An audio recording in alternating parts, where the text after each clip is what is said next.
welcome to today's webinar, how to test for injection and broken authentication risk from WASP Top 10. Thank you for taking time out and join us here today.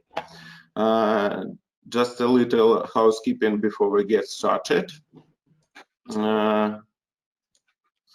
Please check the internet connection first. I hope everyone can see and hear us. Please type a plus into the chat box in your control panel if everything is okay.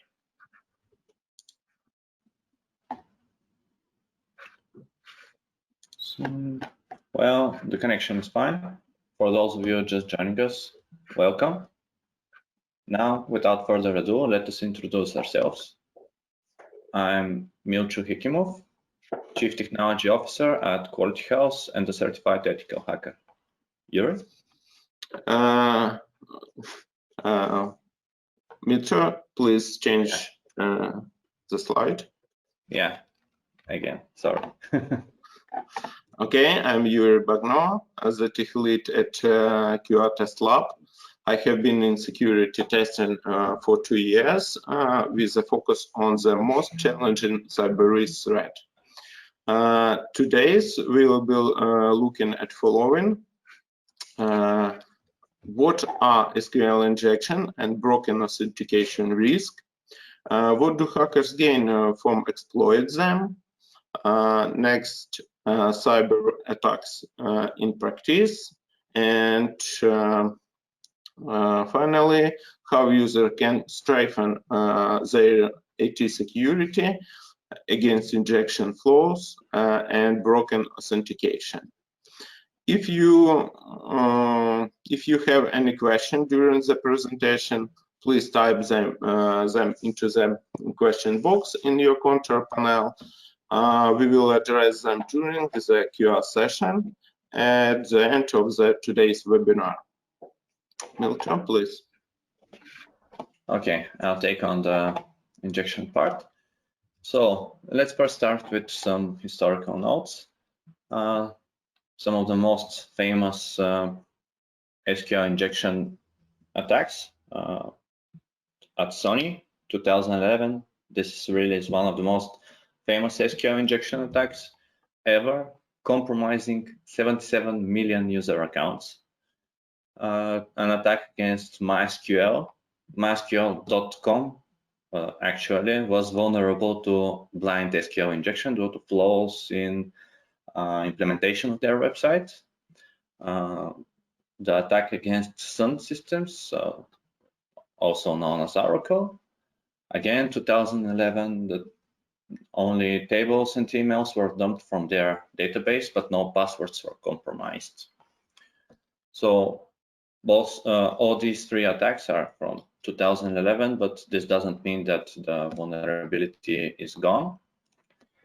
The types of injections that there are, injection flaws are to be found mainly in legacy code, but they are often found in SQL injection, in SQL, LDAP, NoSQL queries, OS commands, XML parsers, expression languages, and others. Today I will be talking about them and particularly about SQL injections, since they are by far the most common type of injection. So what is SQL? Let's start from here. Structured query language, or SQL, is a language used to communicate with the database. SQL statements are used to perform tasks such as update data on a database or retrieve data from the database. So, how to test and what is SQL injection first? SQL injection is one of the most common web hacking techniques. It consists of insertion or injection in SQL statements via web page input from client to application. SQL injection can result in exposed sensitive data from the database, modifying the database data, executing administration operations on the database, and in some cases to issue commands on the operating system. So How to test for SQL injection? There are two main ways. There are more ways than these two, but the two main ways are causing a syntax error or triggering time delays. There are two common main types of SQL injections. Those are blind and classic SQL injections. The classic SQL injection, this is the most easy to exploit type of SQL injection. It occurs when the attacker is able to use the same communication channel to launch the attack and gather the results. There are two common classic examples of classic SQL injections: error-based and union-based. Error-based SQL injection relies on error messages returned by the database server to obtain information about the structure of the query in the server. There are cases where the attacker can get enough information to enumerate an entire database. Union-based injections leverage the union operator to combine the results of select statements into a single result. In blind SQL injections, no data is transferred via the web application, and the attacker is not able to see the result of an attack. There are two common types of blind SQL injections. That's Boolean-based and time-based. Boolean-based SQL injection is a technique that relies on sending SQL query to the application, forcing it to return different results depending on whether the query returns true or false. Depending on the result, the attacker observes the content within the HTTP response and gets to know if the payload returned true or false, even though no data from the database is returned. Time-based SQL injection is a technique that relies on sending SQL query, which forces the database to wait for a specific amount of time before responding.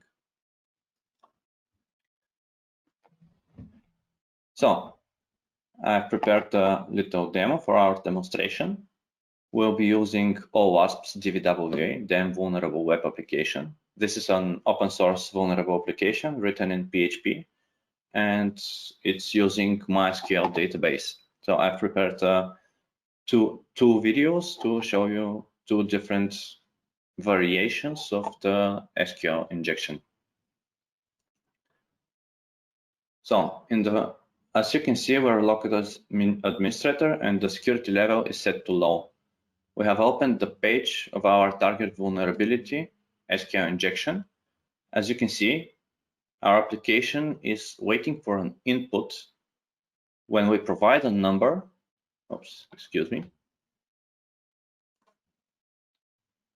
When we provide a number, the application iterates over the records in the database and returns the ID, first name, and surname of the registered users.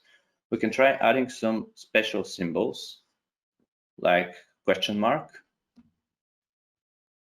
or even better, apostrophe and question mark.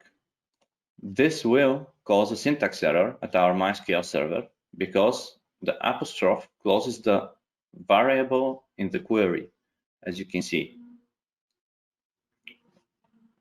from the error message. Our next try will be to try and comment out the apostrophe that is breaking our query by adding two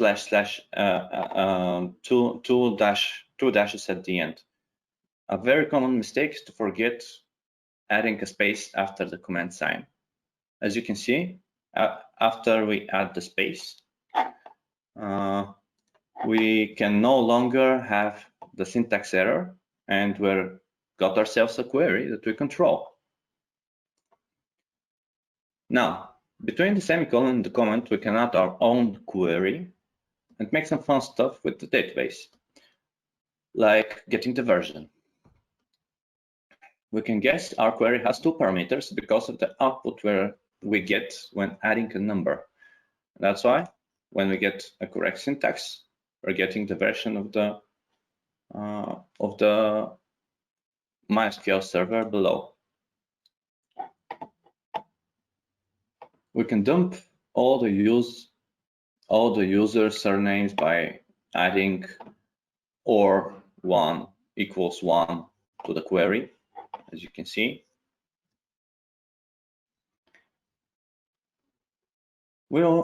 Next, we'll dump all the table names. Most of those should be internal for MySQL.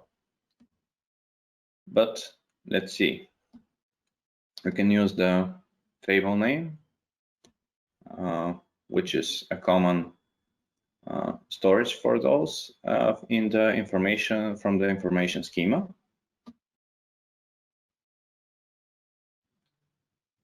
Again, we're following the same syntax. As you can see, we got all the columns.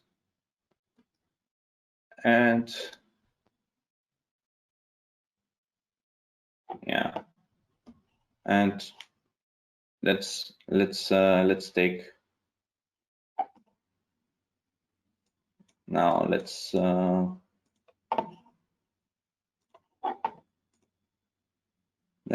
dump all the columns also, because we now got the table names. Now we need the columns.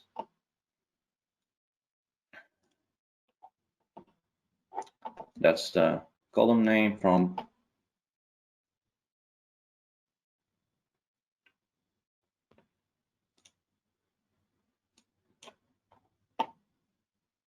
and no again, because see what's going on. Yeah, from information schema.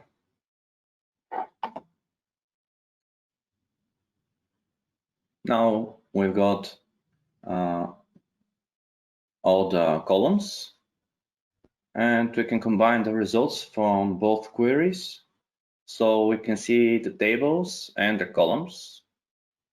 We need this to know which column is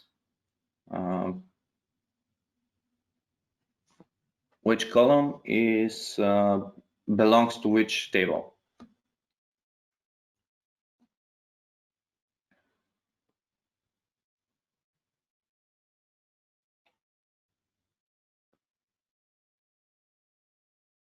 Okay. Now that we got the tables and the columns, we want to get the usernames and the passwords. Again, we should follow the same syntax that we got till now.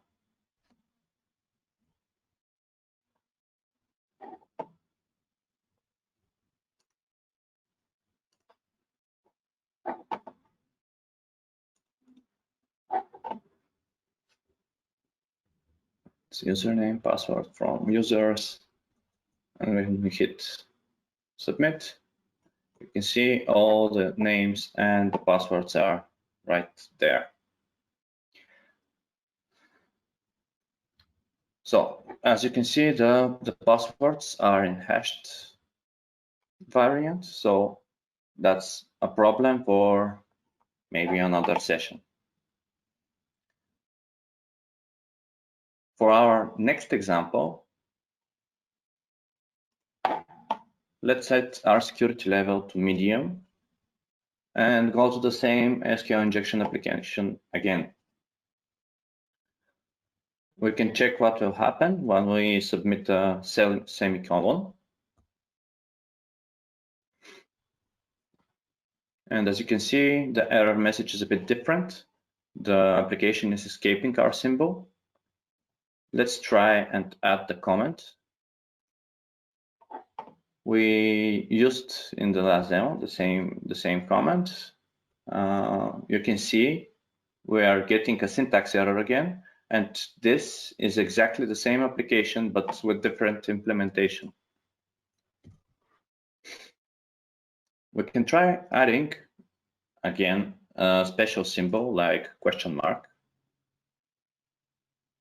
You see, it's again 1, 2, 3. It's still iterating again.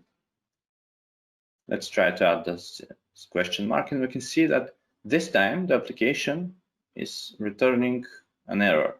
Last time we got no error, but this time we're getting. It seems we don't need our apostrophe to trigger the error. Let's try adding union select body to verify we're correct.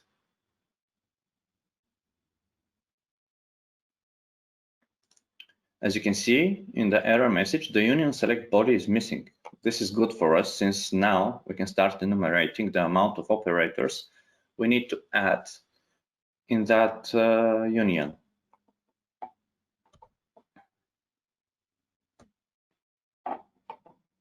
Let's try with no.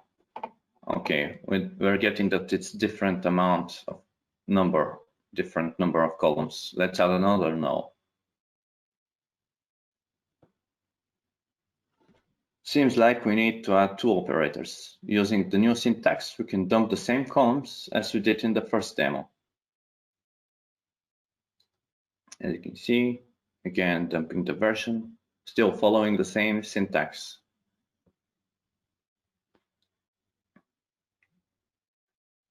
The version is visible. Now let's see the columns and the tables.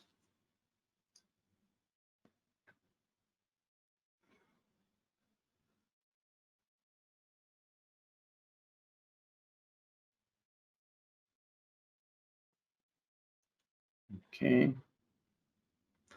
And you can see all the columns and all the tables from these applications. Here we still got users.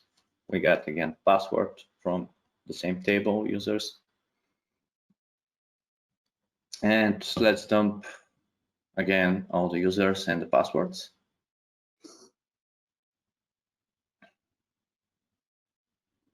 Again, follow the same syntax since we noticed that this is the correct syntax for making this application return everything we want.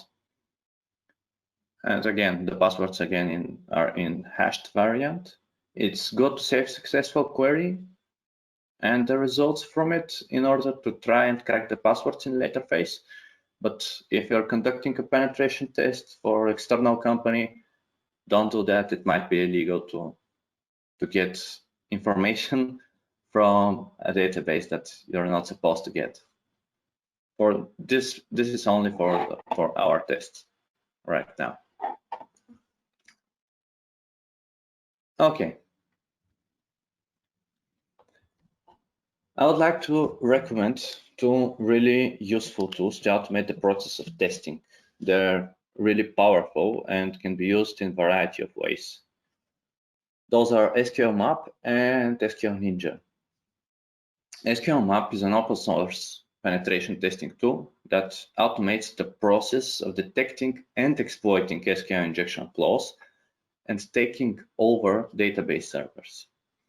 SQL Map supports the most used database servers and supports all 6 types of injection: Boolean-based blind, time-based blind injections, error-based injections, union query-based, stacked queries, and out-of-band injections. SQL Ninja's goal, as now we're talking about SQL Ninja, the other tool, its goal is to exploit SQL injection vulnerabilities in web applications that use Microsoft SQL as a backend. And preventing, something about prevention. Preventing injection requires keeping data separate from commands and queries. According to OWASP, the preferred option is to use a safe API, which avoids the use of the interpreter entirely, and or provides a parameterized interface. Using positive or whitelist server-side input validation can also lower the risk of SQL injections. There are a lot of ways to exploit SQL injections, and we have covered the most basic ones. On the injections topic, there are also few more types of injections, except the SQL, that we don't have the time to cover. However, I would like to recommend exploring OWASP's website and Portswigger WebSec Academy in order to find more resources and get hands-on experience in their apps. And that's it. Yuri? Oh, thank you, Milcha. One moment, I will share my screen with presentation and we can start. Yeah, if you have any questions, just write them in the Q&A part and we'll try to answer them. Okay. Milcha, can you see my presentation? Yeah. Oh, super. Okay, let's go. Well, let's move on the second cyber risk, broken authentication.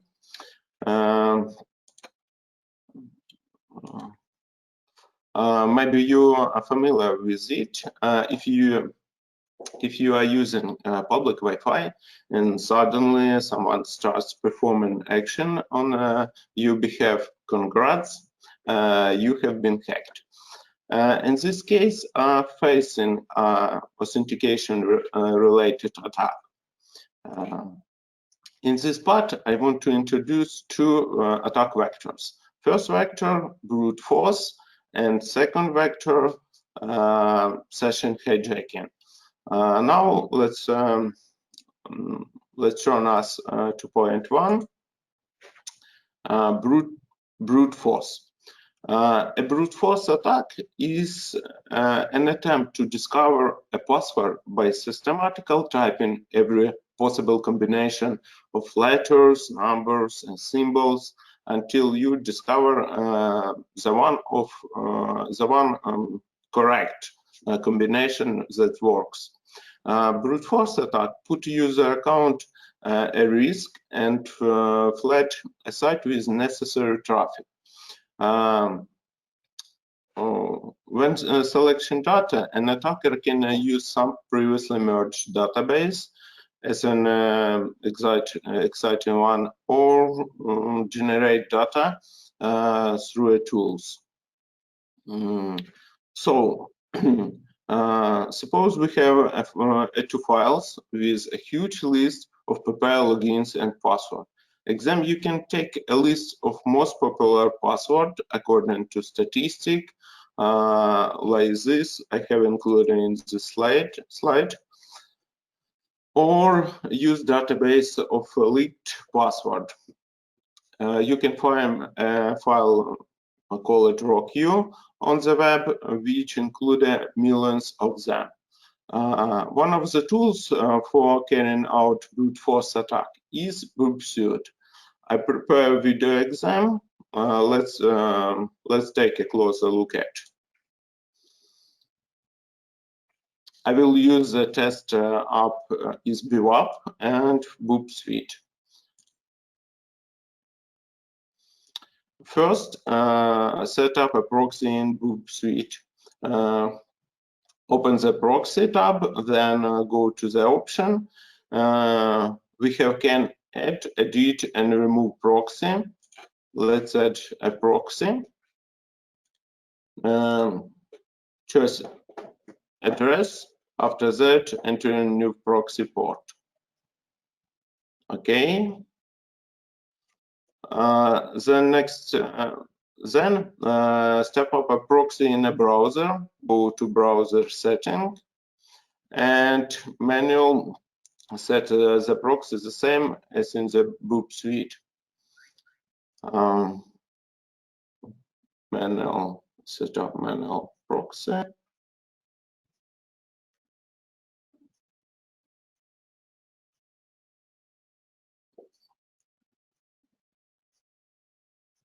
Check correct tab. Okay. One moment. Sorry. If the application under test uses HTTPS, then you also need to install a certificate. For Firefox, go to http://boob and download the certificate. After, we can add this certificate in the browser. In my opinion, Firefox fits better for security testing because it doesn't have many built-in filters as Chrome does.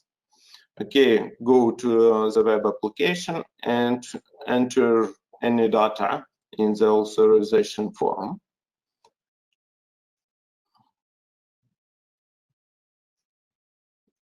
Go to the boop suite, proxy, and enable the interception. Now send requests for authorization in the web app. Our request is displayed in boop suite. We send this request to intruder.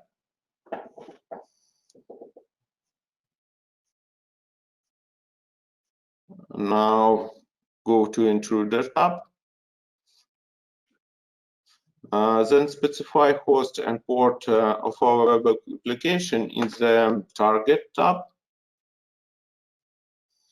Go to position. We see that this instrument automatically marks the variable, but we don't need all the variable. Clear all and mark this. We'll be walking through login and password. After we need to choose the cluster bomb attack type in dropdown. Go to payloads tab.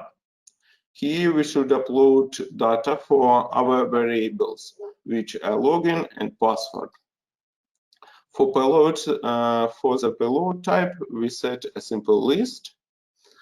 And now in the payloads options, we add a list of logins for the variable one. For clarity, we add the correct login to the payload. Tap correct login. Okay. And now we add a list of password for the variable 2. And for clarity, we add the correct password too.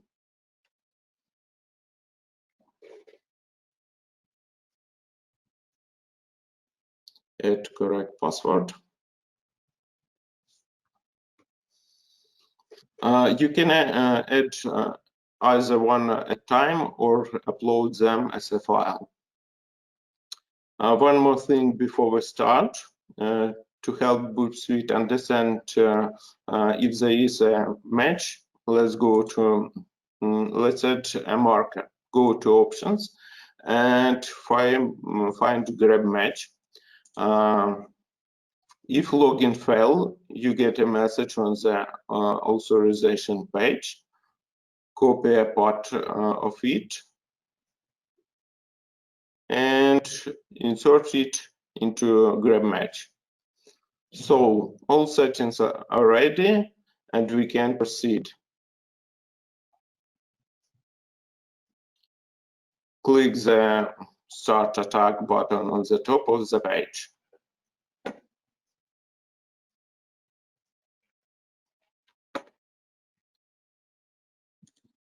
In process, I need 2 seconds.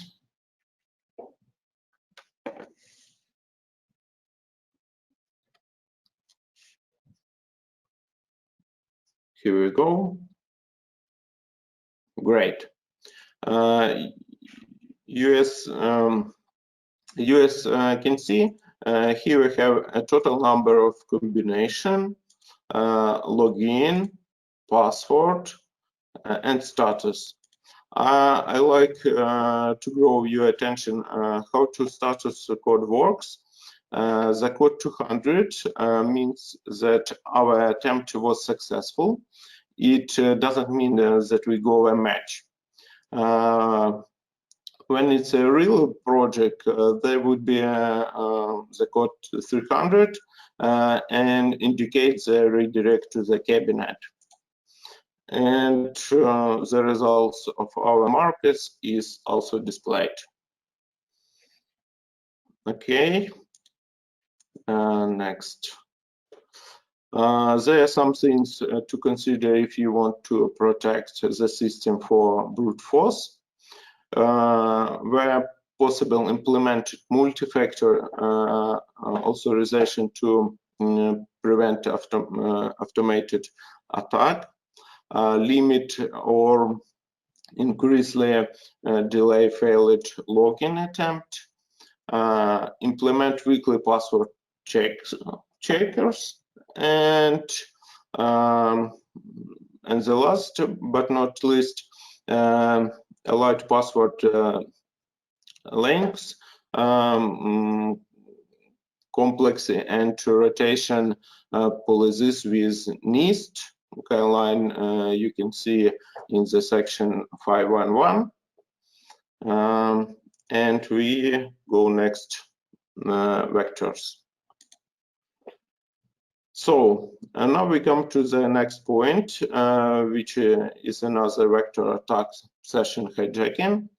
Session hijacking means stealing the user session to gain access to their personal data.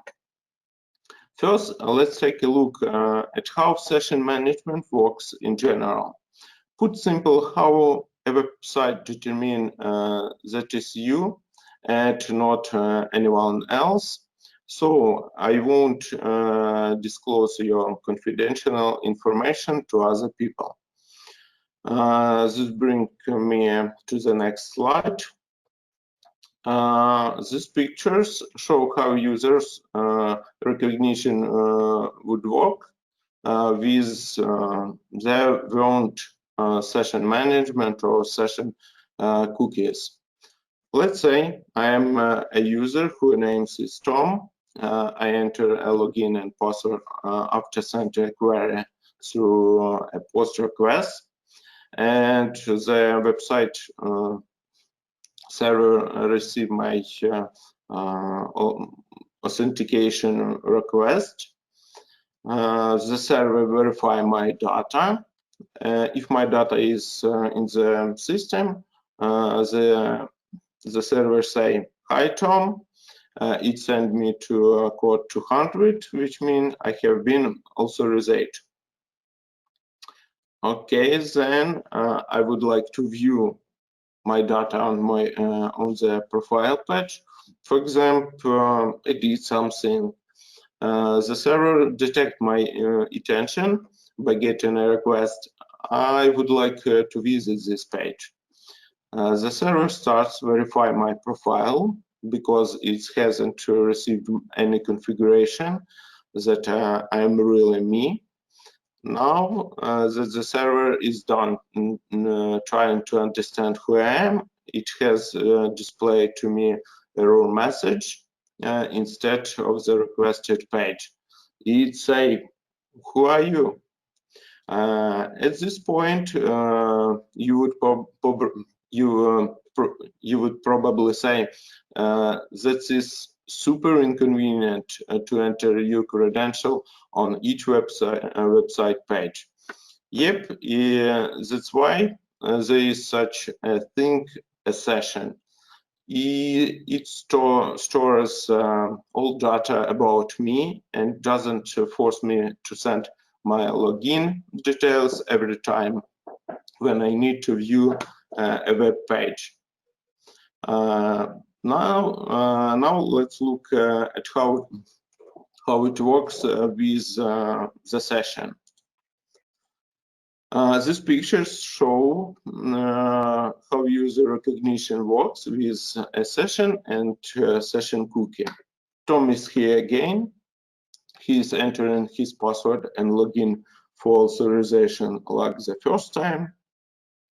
The server verifies Tom's data. If his data is in the system, it creates a unique session for him, adding it to the database. Then the server sent a response to him with "Hi Tom" message, code 200, and also a unique ID.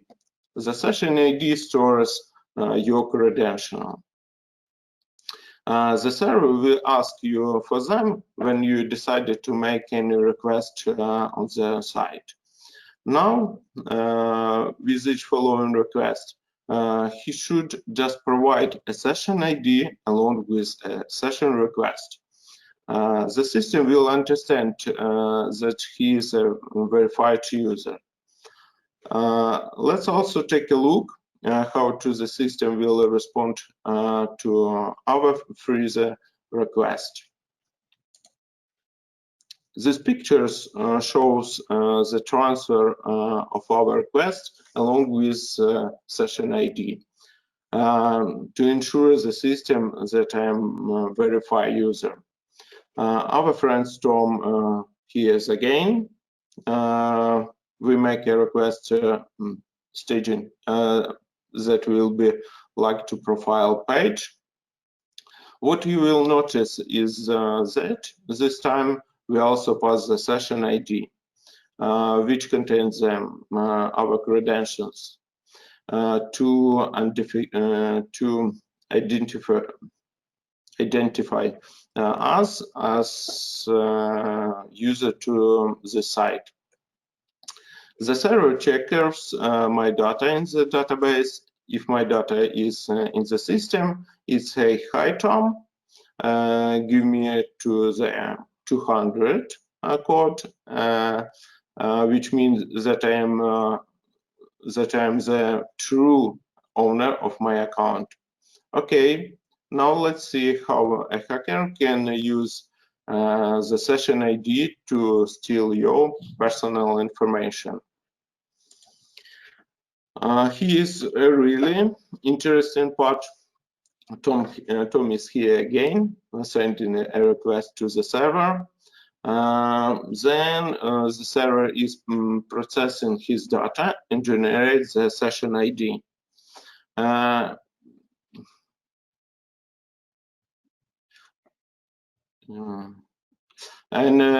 insidious hacker intercept the session using tools like Ethercap. This hacker inserts the session ID that he intercepted in his browser, refreshes the page, and finds himself under the account of the user he intercepted. Let's now take a look at the next slide. I prepare a video exam. Here's exams. User cookies can be updated in a variety of ways, like Ethercap interception application, and we can also get cookies when using XSS injection. Let's say that we have already received user's cookie in one of the way. What should be next? We register on the web site and log in into the user account. We log in as BIP, open the DevTools in the browser and go to Storage tab. Then cookie, and select the site we need. In the value section, change the cookies and reload the page and check at which user account we are logged in. Refresh page. Okay, now we are logged in as admin. If it's possible to get access to the admin page this way, then a lot of damage can be done. Let's move on to how to protect ourselves in this case. Taking session data. First, set the session. Set the session expiration data. Now, even if a hacker somehow finds your session, it won't be valid on once the time expires. Second, bind the user IP checkers to the session. Be careful with it, since the IP may differ once of the user choose a different device, or there is a change in the dynamic IP. In this case, the user will have a login to offer. Second steps, security session IDs. Session ID must be unique and random, so you don't have to share the same session with a bunch of intruder. And second, session ID must be protected with security and HTTP only flags.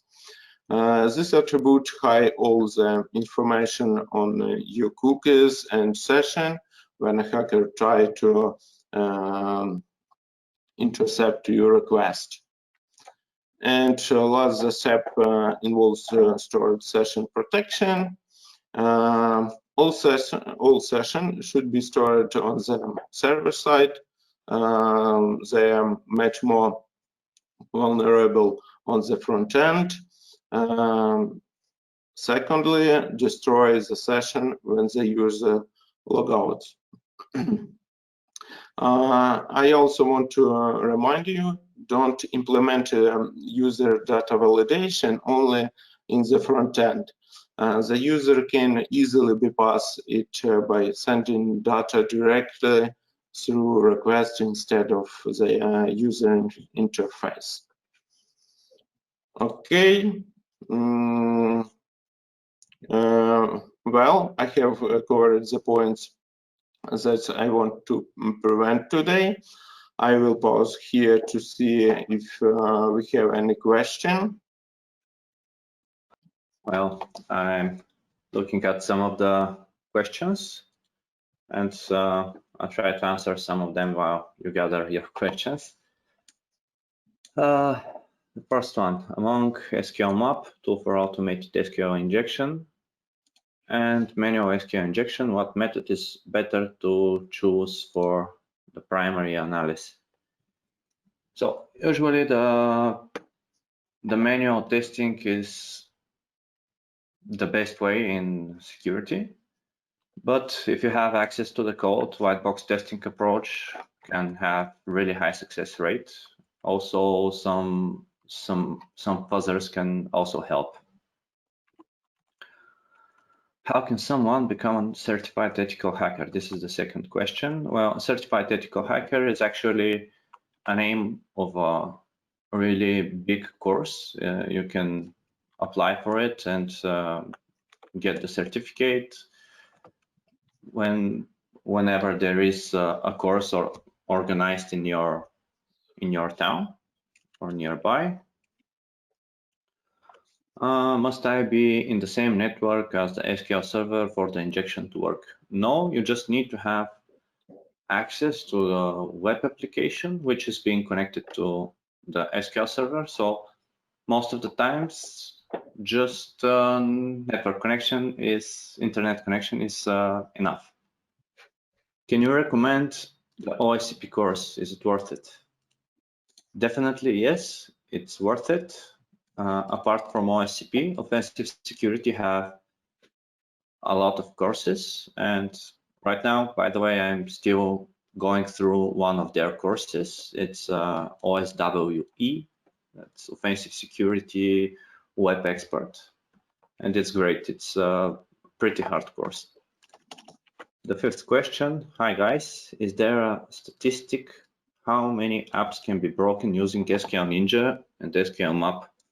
I mean, only old apps can be broken in this way, or also the new apps. So the SQL injection problems are starting when there is something wrong with the implementation.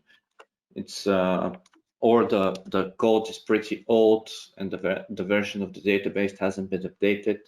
There are a lot of symptoms that can be there. So I don't know if there is a statistic about the tools, but not only the old apps can be broken and not only the new apps. So every app can be broken, it just needs a flow in the implementation. Sixth question is, thanks, about injections, and what about PostgreSQL, Oracle databases, NoSQL variants? Do the apps with these DB still have security problems? Yes, again, and the problem is mainly in the implementation of this thing, of the queries, and not that big in the database. So if the database version is old, there is a lot of chances that there can be a vulnerability too in the way that the database server is handling the requests. So, but yeah, every database can be broken if the implementation is bad. And the last one, when you get a task to test a new web app on security issues, how you start testing on injections? So this is pretty good question, by the way. There are a lot of ways. The first thing you need to do is to see where to identify the places where a SQL query is being built. Again, if you have access to the code, this helps a lot. You can see every query there, and that makes really easier the attack. But if you don't have the access to the code, just fuzzing some fields or just thinking out how can this application be built, then you can go to the answer, how can it be broken? Example of real bugs you found related to these vulnerabilities. So I cannot disclose the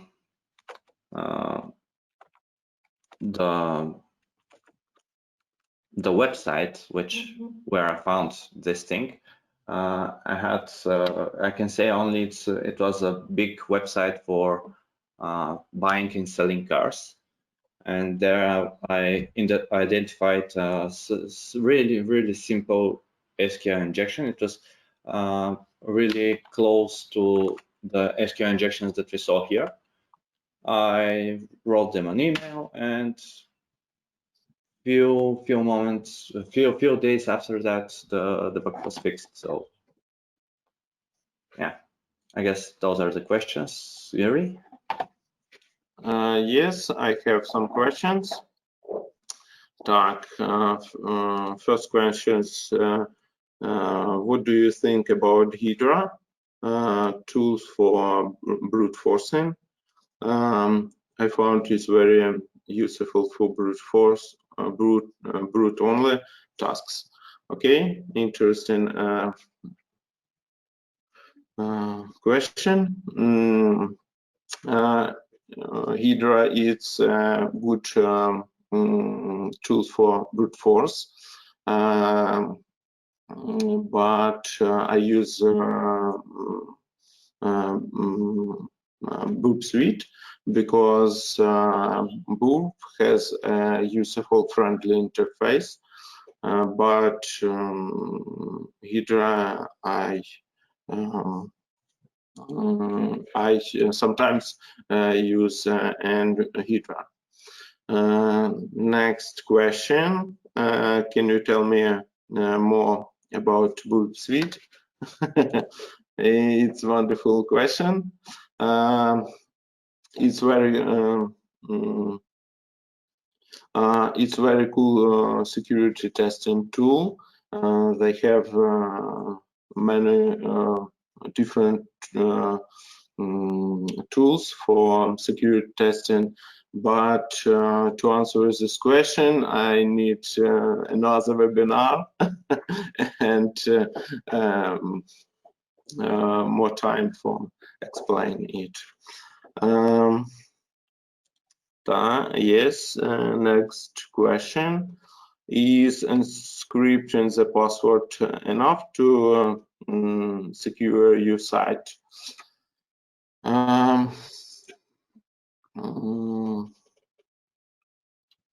It's not always enough to encrypt the data. You need to watch a specific project and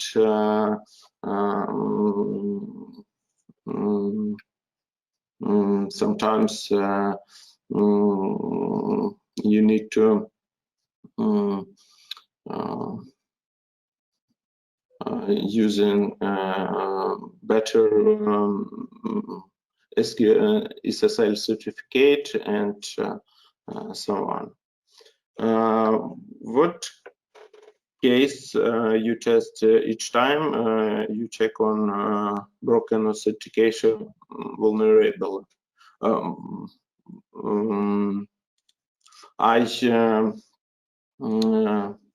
I check for sure brute force and session hijaction, and sometimes I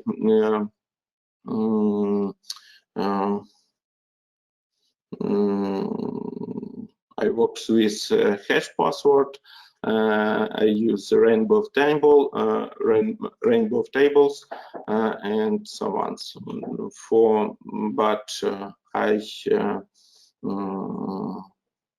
I check for sure at brute force and session hijacking. What case you test each time? Okay. Script. One moment.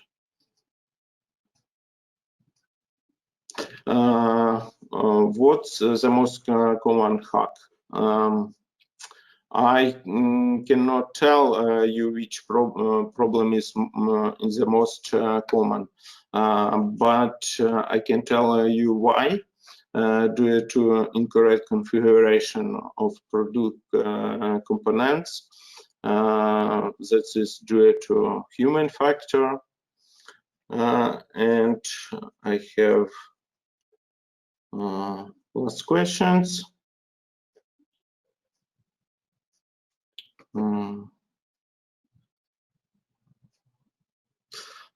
You have been hacked. This may be, but I don't remember or may not even know about it. I know that my personal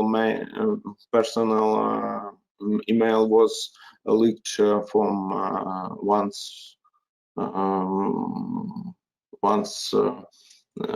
resource, and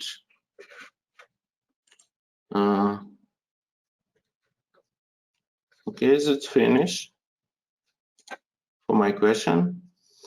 Okay, great. One moment. Okay, great. I had a terrific time at this webinar.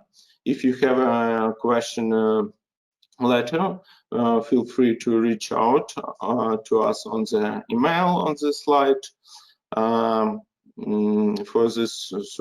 This concludes our webinar.